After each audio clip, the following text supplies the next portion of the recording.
नमस्कार, बहुत स्वागत है आपका। प्राइम डिबेट देख रहे हैं आप, आपके साथ में जेपी शर्मा। हमारे चुनाव में ही ये चमत्कार हो सकता है जहां मुद्दों का होना भी एक मुद्दा है, मुद्दों का न होना भी एक मुद्दा है। कांग्रेस अगर किसान कर्ज माफी के जरिए किसानों का मुद्दा झटके तो वो भाजपा की नज़र में मुद्दा ही नहीं है। भाजपा अगर किसानों के खाते में डायरेक्ट पैसा ट्रांसफर करे तो वो कांग्रेस की नज़र में कैसा मुद्दा। युवाओं को भत्ता पहले भी मिलता था, कांग्रेस बढ़ोतरी करने जा रही है, भाजपा की नज़र में वो मुद्दा नहीं है। कांग्रेस उज्ज्वला गैस से लेकर बिजली, पानी, सड़क, चिकित्सा, स्वच्छता के लिए किए गए कार्यों को मुद्दा नहीं मानती। अभी एयर स्ट्राइक हुई, उसको लेकर कांग्रेस का आरोप है कि सत्ताधारी दल उसको मुद्दा बना रहा है। भाजपा का उल्टा सवाल है कि एयर स्ट्राइक के सबूत मांगकर विपक्षी दल क्या कर रहे हैं, क्या वो मुद्दा नहीं बना रहे। मुद्दों की इस लड़ाई में मुद्दों की चोरी भी छुपी हुई है। भाजपा का आरोप है कि स्वामीनाथन ने मोदी सरकार के कृषि हित में किए गए कार्यों की तारीफ की तो कांग्रेस ने किसानों की चिंता की। मोदी का युवाओं में क्रेज है तो कांग्रेस ने युवाओं को अपनी तरफ मोड़ने के लिए भत्ता बढ़ाने से लेकर प्रियंका गांधी का चेहरा आगे करने तक का दांव खेला। मंदिर तो कांग्रेस के लोग जाने ही लगे हैं। गाय की चिंता में भी कांग्रेस भाजपा की नकल कर रही है, यह भाजपा का कहना है। लेकिन दुनिया के सबसे विशाल लोकतंत्र में क्या मुद्दों की चोरी संभव हो सकती है और क्या चोरी के मुद्दों से जीत हार तय हो सकती है? आज प्राइम डिबेट में इस पर चर्चा होगी। पहले चर्चा के बिंदु।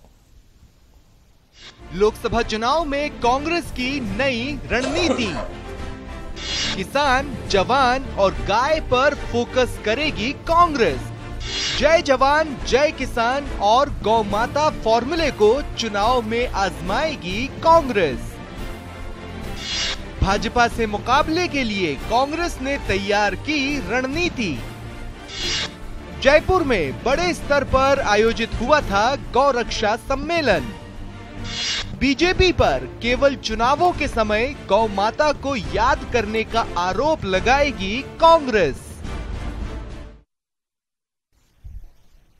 हिंगोनिया गौशाला में 70,000 गाय मर गई इनके राज में 5 साल में। 70,000 गाय मर गई। ये गौ भक्त बनते हैं। इनके लिए गौ माता, राम मंदिर आस्था की बात नहीं है, इनके लिए वोट की राजनीति करने का साधन है। ये देश को, प्रदेश को, सबको हम लोगों को समझना है और मैं समझता हूँ कि उसी रूप में कांग्रेस आगे बढ़ेगी। धर्म हो, चाहे मंदिर हो, चाहे अयोध्या हो, चाहे गौ पूजा हो, इसका करती राजनीतिकरण। हम लोग करते हैं अच्छे भाव से सेवा, सबको साथ लेते हैं, लेकिन धर्म राजनीति को अलग अलग रखना चाहिए। इसको मिलाकर देखने का काम करता तो गलत है। पॉलिटिक्स होती है मुद्दों पर।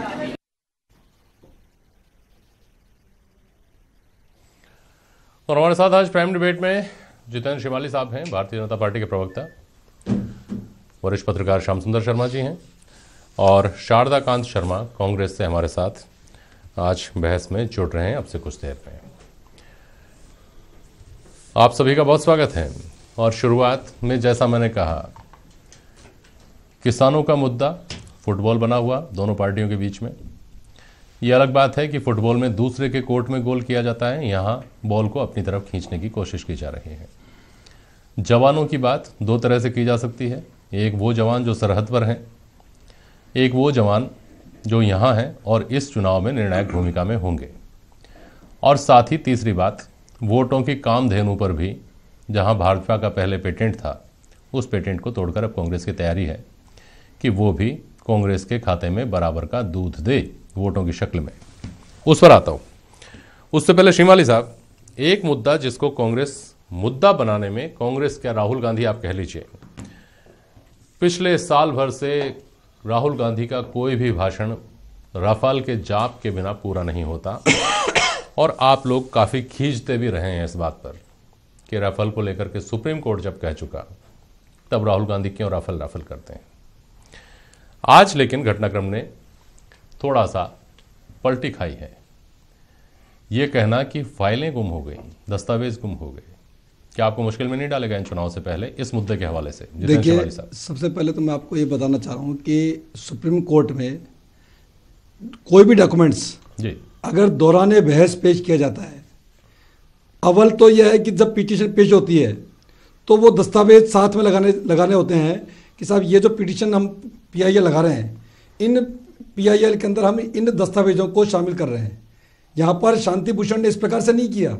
यहाँ पर उसने दौरान बहस कुछ ऐसे डॉक्यूमेंट्स पेश किए जिनके ऊपर रिलाई नहीं कर सकते थे, और रिलाई नहीं कर सकते और वो गृह मंत्रालय से गायब थे। इसलिए वेणुगोपाल जी ने ये कहना हुआ कि इन दस्तावेज वहां से चोरी हुए हैं, इसकी जांच करके इसके लिए जो भी जिम्मेदार व्यक्ति होगा उसके बारे में होगी। और अभी 8 तारीख इसीलिए केवल 2 दिन की तारीख ली है कि 8 तारीख को ये सारी चीज स्थिति स्पष्ट हो जाएगी, पहली बात।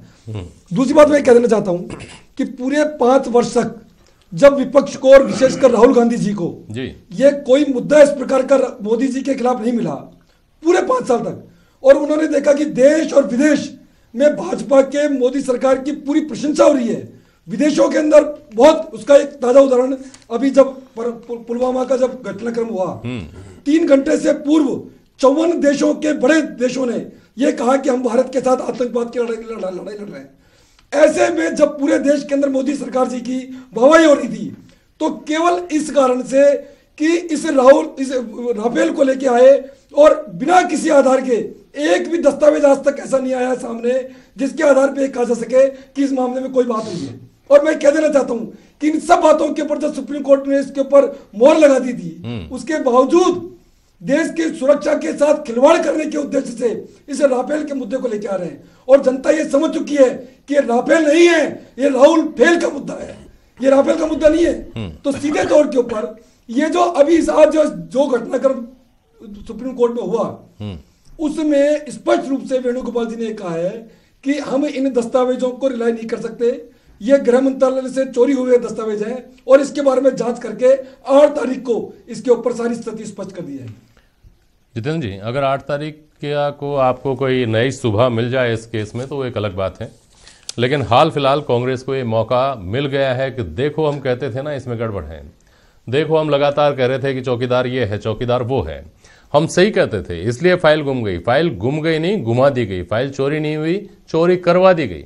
दस्तावेज खुर्द-बुर्द कर दिए गए। हाल फिलहाल तो ये कहने का मौका रहेगा ना शारदाकांत शर्मा जी के पास, देखिए मुस्कुरा रहे हैं। वो तो पिछले 1 वर्ष से जैसा भी आपने बताया कि राहुल गांधी जी जिस प्रकार से जितने हल्के स्तर के ऊपर आकर के और जितने निम्न स्तर के ऊपर आकर के इस राफेल को मुद्दा बना के जो बयान दे रहे हैं, उनको भारत की जनता ने बिल्कुल डिनाई कर दिया, उसको नामंजूर कर दिया।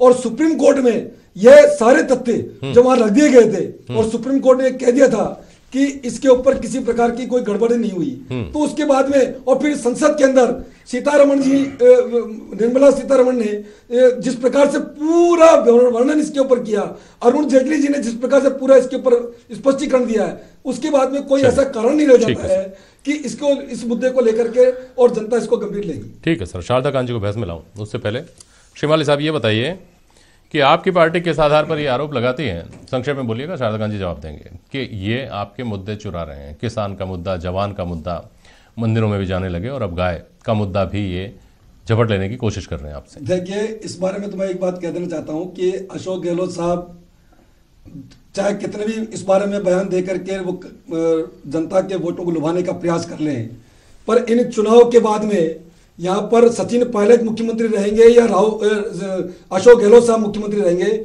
इसके बारे में तो अभी इसी पे तय होना है सब कुछ। और जिस प्रकार से अखबारों में जो अलग अलग स्टेटमेंट आ रहे हैं, आप ये देखिए आज के समाचार पत्रों में सचिन पायलट साहब ये कह रहे हैं कि मैं किसी भी नेता पुत्र को हम उनको टिकट नहीं देंगे, तो हाथों हाथ प्रेस कॉन्फ्रेंस करके अशोक गहलोत साहब को ये उसी समय ये कहना पड़ा कि नहीं, मेरे बेटे को पार्टी कहां से लड़ाएगी ये पार्टी तय करेगी। अरे भाई, अभी तो टिकट ही नहीं बढ़े। तो जिस प्रकार की अंदरूनी राजनीति चल रही है, उस अंदरूनी राजनीति के आधार पर ये किस प्रकार के ये इन मुद्दों को ले ले, देश की जनता, राजस्थान की जनता जानती है कि राजस्थान पहला ऐसा प्रदेश था जब गायों के विषय को लेकर मंत्रालय की स्थापना हुई, 185 करोड़ रुपए का बजट पारित हुआ। आप जवाब ले लेते हैं। और गायों के ऊपर नगर निगम पहले तो आपने दूसरा मुद्दा उठा दिया ना, उसके ऊपर बात कर लेते हैं। शारदाकांत जी, जैसा श्रीमाली साहब ने कहा और इस बात को लेकर बेहद आशान्वित है भारतीय जनता पार्टी, इस बात को आप भी जानते हैं और आमजन भी जानता है कि राजस्थान में मुद्दों की बात तो तब होगी जब 2 तरह का नेतृत्व, जैसा कहा जाता है वो एकजुट होकर के हमलावर होगा, जिसकी संभावनाएं भारतीय जनता पार्टी नहीं देखती है। ये संभावनाएं विधानसभा चुनाव से पूर्व भी देख रहे थे। इन्हीं संभावनाओं का ये जिक्र करते थे, लेकिन इस राज्य ने नहीं, उसके बाद तो काफी पानी बह गया शारदा खान जी, विधानसभा चुनाव कोई पानी नहीं बहा, कोई लड़ाई जो अंदरूनी लड़ाई थी वो तो उसके बाद शुरू हुई है। कोई अंदरूनी लड़ाई नहीं है। हाँ बिल्कुल, आपका ये कहना फर्ज है, ये कोई अंदरूनी लड़ाई नहीं है। लेकिन 11 से 17 हुई, उसमें लोगों को समझ में आ गया था कि लड़ाई है कि नहीं है। बहुत स्पष्ट है, बहुत स्पष्ट है कि वोट गिरेगा भारत सरकार बनाने के लिए। हाँ जी, केंद्रीय नेतृत्व में कौन सफलतम रह पाएगा, किसको शासन चलाने की क्षमता है, आतंकवाद के खिलाफ कौन लड़ सकता है, देश को बहबूदी, विकास, रोजगार के रास्ते पर कौन ला सकता है। अच्छा, ये कांग्रेस के खाते में रही हैं तमाम खूबियां। गृह राज्य मंत्री हंसराज जी ने कह ही दिया, इनके 5 जनवरी को जब लोकसभा में उनसे सवाल किया था, उन्होंने सवाल का जवाब दिया कि 2014 से 2018 के बीच में आतंकवाद की घटनाएं 94% बढ़ गई हैं और 94% हमारे शहीद हुए हैं सैनिक। दुर्भाग्यपूर्ण है, सीमाओं की सुरक्षा ये कर नहीं सकते। फिर कह रहे हैं कि अगर राफेल होता तो हम कुछ बेहतर कर पाते हैं। हमारे देश की सेना पर इनको शंका है, हमारे देश की सेना की ताकत पर, हमारे देश की सेना के गौरव पर इनको शंका है, क्योंकि इन्होंने तो कभी आजादी में उंगली भी नहीं कटवाई, इनको युद्ध करना आता नहीं, विरोध, इनको तो सिर्फ और सिर्फ गाय और राम याद आते हैं। जिनको सिर्फ ये राम और गाय सिर्फ याद आते हैं, मानते नहीं है। ये मानते, अगर इनके शासन में गायों का, जिस तरह से जयपुर गौशाला के अंदर नगर निगम में हजारों गाय मर रही थी, उस समय कहां चले गए थे? मुख्यमंत्री दौरा करने भी नहीं गई थी। कांग्रेस ही उस समय आंदोलन कर रही थी। कौन सा मुद्दा? ये मुद्दे होते हैं गाय के। गाय हमारी माता है, राम हमारे भगवान है। ये मुद्दे नहीं है चुनाव के, ये आस्था के हैं, सेवा के हैं। अच्छा। इसलिए इन बातों में नहीं जाना चाहिए इन लोगों को कि क्या मुद्दे इनके थे और कौन से मुद्दे हमने हड़प लिए। इनका भ्रष्टाचार जिस चरम सीमा पर पहुंचा है, ऊपर अंबानी से लेकर के और अमित शाह जी तक, उनके बेटे पर आरोप लगे। 50,000 से 50,000 करोड़ की कंपनी बना लेते हैं। अमित शाह जी को 30,000 करोड़, अनिल अंबानी जी को 30,000 करोड़ रुपए का राफेल का कॉन्ट्रैक्ट दे दिया जाता है। अडानी को ऑस्ट्रेलिया में जाकर के 5,000 करोड़ प्रधानमंत्री साथ ले जाते हैं। आपने गाय के मुद्दे होने का ही आपने उपहास उड़ाया, खारिज किया। इसको तो मुझे एक बात समझाइए कि आपकी सरकार पहली बार तो बनी नहीं है राजस्थान में जी, आपकी सरकारें रही है, लंबे अरसे तक रही है, अभी भी रही थी 2008 से 13 तक। एक विभाग, गाय का इतना महिमा मंडन, गाय के रख रखाव के लिए, गौवंश के रख रखाव के लिए इतने बड़े पैमाने पर ये जो तामझाम किया गया, ये आपने पहले तो नहीं किया? ये तामझाम नहीं। श्याम सुंदर शर्मा जी बता दीजिए। ये अशोक श्याम सुंदर शर्मा जी सोच रहा है, आधिकारिक रूप से, तमाम प्रशासकीय रूप से, राजनीतिक रूप से गौशालाओं का इतना महिमा मंडन, गायों की इतनी चिंता हमने कभी भी पहले देखी है क्या? देखिए जेपी शर्मा जी, ये बात सही है कि मुख्यमंत्री अशोक गहलोत ने एक बड़ा सम्मेलन जयपुर में आयोजित कराया, जिसमें 20,000 लोगों को बुलाया और उसमें ये घोषणा भी की गई कि गायों को, जो हम गौशालाओं को जो अनुदान देते हैं, जो छोटी गायें होती हैं, जो बच्चे होते हैं, 17 रुपये और गाय को देते हैं 34 रुपये कम पड़ते हैं। हम इसको बढ़ाने की घोषणा भी करते हैं। अब कितना बढ़ाएंगे वो अभी घोषणा सामने नहीं आई। ये बात सही है। अब देखिएगा कि इन्होंने युवाओं को किस प्रकार, जैसे बीजेपी भी, ज्योति किरण जी जब हुआ करती थी फाइनेंस कमेटी की चेयरमैन, तो वो भी युवाओं को लेकर के प्रचार प्रसार करती थी। तो अब मुख्यमंत्री जी ने भी कल ही घोषणा की है कि हम 40,000 युवाओं को पंजीकृत करेंगे, जो कि 3,000 रुपये हम जैसे बेरोजगारी भत्ता दे रहे हैं, और बल्कि उनको 1,000 बढ़ा करके 4,000 रुपये देंगे। और वो करेंगे काम क्या? हमारी सरकारी योजनाओं का क्रियान्वयन, प्रचार प्रसार, गांव-गांव में जाकर के सब कुछ करेंगे। तो अब ये समझ में आ रहा है कि युवाओं को किस प्रकार से हम पार्टी के अंदर जोड़ करके लोगों को बताएं कि सरकार की जो योजना है, सरकार की योजनाएं, जैसे कि बीजेपी अपनी योजनाओं को धरातल तक पहुंचाने में सफल नहीं हो पाई। हमेशा बार बार ये आरोप लगाते रहे कि हमारी योजना इतनी अच्छी थी केंद्र की और राज्य की, हम लोगों तक पहुंचा नहीं पाए क्योंकि हमारे कार्यकर्ता और नेता उसको धरातल पर उतारने में सक्षम नहीं हो पाए। देखिए उसका परिणाम ये हुआ कि अशोक गहलोत ने अपनी रणनीति, वो तो मालूम है कि वो रणनीति के तहत चलते हैं, और वो बड़ी तरीके से सबको लेकर के देखिए, किसानों को उन्होंने कहा कर्जा माफ पूरा करा दिया, इन्होंने 50,000 किया, उनका हम पूरा ही करेंगे, और 2 लाख तक का कर दिया। उसके बाद गायों को लेकर के उन्होंने घोषणा कर दिया वो, और युवाओं को 40,000 युवा प्रदेश में लेकर के अगर 4,000 रुपये प्रति माह 2 साल तक वो प्रचार प्रसार का अगर तरीका अपना लेंगे तो निश्चित रूप से कुछ प्रभाव डालेंगे। अब ये कह रहे हैं राफेल वाले मामले में, राफेल वाले मामले में तो पहले भी आपकी, क्योंकि एजी की रिपोर्ट को लेकर के विवाद हुआ था, आपको पता हो, और खड़गे जी ने कहा कि मैं क्योंकि एजी का मेंबर हूं तो वो एजी में मामला ही नहीं आया, और आपने सुप्रीम कोर्ट में सारी बातें कह दी थी। और आज वेणुगोपाल जी ने जो कुछ कहा है उससे तो एक बहुत बड़ी चीज चिंता का विषय होगा। उन्होंने कहा कि साहब इसको देखिए सीबीआई की जांच समझ के सरकार की बदनामी होगी। अगर आपका अटॉर्नी जनरल बातें वहाँ कहता है, और क्योंकि कांग्रेस तो बैठी है राफेल को लेकर के आप, और आपके सामने भी कभी भी चुनाव की घोषणा होगी और आचार संहिता लग जाएगी, तो वो तो उनको तो बैठा बैठा है मुद्दा, वो तो पहले कहते ही थे। अब इससे और क्या मिल जाएगा आप देखिएगा, क्योंकि आपको एडवोकेट जनरल को तो जो चीज कहनी चाहिए नहीं कहनी चाहिए वो कहे गए, और कहे गए रिकॉर्ड पे ले आए, और जज साहब ने जो कुछ कहा और आपने 8 तारीख ली है, वो 8 तारीख को क्या होता है पता नहीं, लेकिन अभी तक उसकी जांच क्यों, अगर दस्तावेज गायब हुए तो एफआईआर दर्ज हुई क्या, वो सारी बातें आएगी सामने। तो बहुत बड़ा चिंता का विषय, जो राफेल को दबाने का प्रयास केंद्र सरकार शुरू से कर रही थी। और देखिएगा कि प्रधानमंत्री जी ने और अमित शाह दोनों ने आरोप लगाया कि यहाँ तो लड़ाई चीफ मिनिस्टर और डिप्टी चीफ मिनिस्टर के बीच में चल रही है कि कौन आगे का कारोबार लेगा, कौन कितना करीब आ पाएगा। ये विवाद का विषय वो तो खुद बनाते हैं, जो कि आप कहते हैं। अब ये क्योंकि कांग्रेस कहती है कि विवाद नहीं, विवाद तो है, क्योंकि कुछ मंत्रियों का जो बंटवारा हुआ और उसके बाद जो आज भी जो कुछ कारोबार होता है, तो कुछ अगर कोई भी गुटका होता है वो उसका काम करता है, उसका दूसरे का नहीं करता। आज ये विवाद और चर्चा का विषय कांग्रेस में है, और इसको आप क्योंकि भुना नहीं पा रहे हो ढंग से, क्योंकि हाउस में भी ढंग से नहीं उठा पाए, बात नहीं कर पाए। लेकिन ये बात सही है कि लेकिन आज की स्थिति में अशोक गहलोत ने जो कुछ धरातल पे उतार करके वोटों को अपने पक्ष में करने का मजबूती दी है कांग्रेस को, उससे तो भाजपा को चिंतित होने की जरूरत है। क्योंकि ये बात सही है कि अभी आप कह रहे थे कि कोई फर्क नहीं पड़ेगा, फर्क तो आपका तीनों राज्यों में सरकार चलेगी, इतना बड़ा फर्क हो गया, क्योंकि आप कह रहे थे कि केवल 0.5% पे हम खेल हो गया, हमारा सरकार चली गई। तो ये सारी बातें हैं कि आने वाले लोकसभा इसमें श्याम जी एक और है, भारतीय जनता पार्टी जब कांग्रेस की तरफ उंगली उठा रही है तो कुछ उंगलियां आपकी तरफ भी तो घूमी हुई है ना जितेंद्र शिमाली साहब। आज संत कबीर नगर में हुआ है, जानकारी है आपको?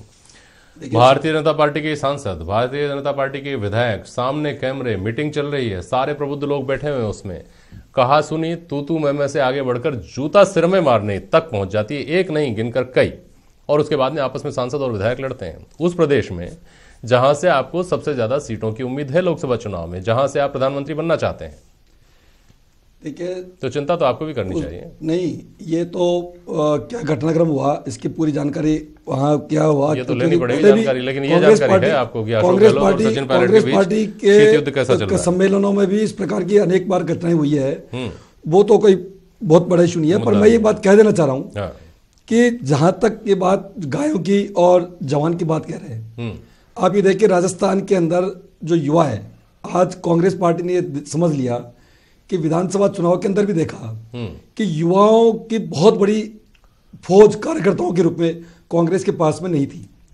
जब उन्होंने इस बात को देखा और लोकसभा चुनाव के अंदर बहुत बड़ी फौज की जरूरत पड़ेगी, तो उन्होंने एक नया बेरोजगारों के साथ एक महीना कहना चाहिए बद्दा मजाक किया। और वो बद्दा मजाक ये रहा कि 3000 रुपए बेरोजगारी भत्ते के साथ में 1000 रुपया इस बात के लिए दिए जाएंगे कि वो सरकार के कामकाज का प्रचार प्रसार करे। मैं कहना चाहता हूं कि जब कांग्रेस पार्टी के पास में कार्यकर्ता नहीं बचे, यूथ कार्यकर्ता नहीं बचे, तो 1000 रुपए के वेतन के ऊपर ये युवाओं को खरीदना चाहते हैं, ये उन बेरोजगार के साथ मजाक करना चाहते हैं। राजस्थान के युवा बेरोजगार इस बात को बहुत अच्छी तरह समझ रहे हैं। और मैं कह देना चाहता हूं कि आज ये बात कह रहे हैं, आप सुनिए कि ये गायों की बात कह रहे हैं। अभी कुछ समय पहले जब इन्होंने मेयर को बदला छल कपट के आधार पे, तो उस मेयर के द्वारा क्या हरकत हुई कि गायों के लिए जो बजट पारित होना था वो बजट पारित नहीं हुआ, और उसके कारण से सैकड़ों गायें काल का ग्रास बन गई। तो राजस्थान की जनता इस बात को जानती है कि किस प्रकार से झूठ बोल करके इन्होंने 55 साल तक इस देश का दोहन किया है। इस देश के अंदर सबसे बड़ी पार्टी कहने वाली कांग्रेस आज इस बात के ऊपर नेता निर्धारित कर रही है कि वो फलाना व्यक्ति हमारा नेता इसलिए क्योंकि उसकी नाक और अपनी दादी से मिलती है। दुर्भाग्य है, ये बौद्धिक दिवालियापन है कांग्रेस पार्टी का कि बिना किसी आधार पे केवल किसी व्यक्ति को नेता इसलिए माना जाए कि उसकी नाक जो है वो दादी से मिलती है। तो देश की जनता इस बात को बहुत अच्छी तरह समझती है, चाहे कितने मुद्दे बना ले, परंतु अब राजस्थान की जनता और प्रदेश की और देश की जनता इनकी झांसी मारने वाली नहीं है। शारदा खान जी बोलिए। ये तो कुछ भी बोलते रहे, बौखलाहट है, सत्ता चली गई इनके हाथ से और दिल्ली भी जाती नजर आ रही है। इनको बहुत बौखलाए हुए हैं, और इनकी सत्य का पर्दाफाश तो तभी हो गया जब ये कहते थे कि हमारे 80 लाख सदस्य हैं जो नेट से बने, खुद नहीं कहा कि हमारे वो फर्जी थे, कोई 55-60 लाख है। अच्छा, तो इनकी सत्य और झूठ का तो ये खुद ही खुलासा करते रहते हैं, क्योंकि इनके यहाँ ज्यादा लोकतंत्र है, इनके आपस में होता रहता है जूतम पैजार, जो भी कुछ होता है। ये किसानों की बात कर रहे हैं, युवाओं को कह रहे हैं 1000 रुपए में उनको खरीद रहे हैं। तो क्या 17 रुपए रोज में आप किसानों को खरीदना चाहते हो? 17 रुपए रोज में उनका वोट लेना चाहते हो जिन किसानों की आपने पूरे 5 साल सुध नहीं ली? किसान आत्महत्या करते रहे, किसानों को खरीद का, किसानों को देखिए, पहले झूठ बोलने आपने पहले घोषणा पत्र में कहा कि संपूर्ण कर्जा माफ करेंगे, संपूर्ण कर्जा माफ करेंगे, उसमें संपूर्ण कर्जा माफ नहीं किया। पहले आपने कहा डिफॉल्टर की कर्जा माफ करेंगे, आपने कहा सत्य को सुनने का साहस रखो, उनका जो सहकारी सत्य को सुनने का साहस रखो।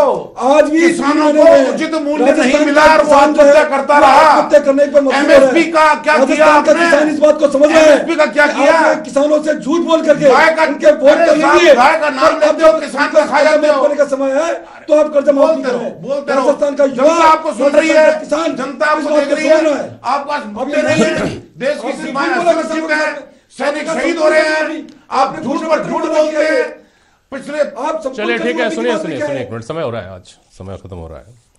बड़ा मुद्दा ये है, बड़ा सवाल ये है श्याम सुंदर शर्मा साहब, कि क्या ताज़ा घटनाक्रम जो पिछले 1 महीने में जिस तरह से तेजी से बदले हैं पुलवामा हमले के बाद, उसके बाद क्या राफेल मामले में यह सरकार की जो गैस योजना से लेकर स्वच्छता अभियान तक के जितने दावे हैं उनमें, या कांग्रेस के पास जो हथियार हैं सरकार पर हमला करने में उनमें इतनी धार बची है कि ये एयर स्ट्राइक की छाया में भी अपनी चमक बिखेर सकें और वोट दिला सकें? बड़ा सवाल ये है, जिस पर हम कल चर्चा करेंगे इसी पैनल के साथ।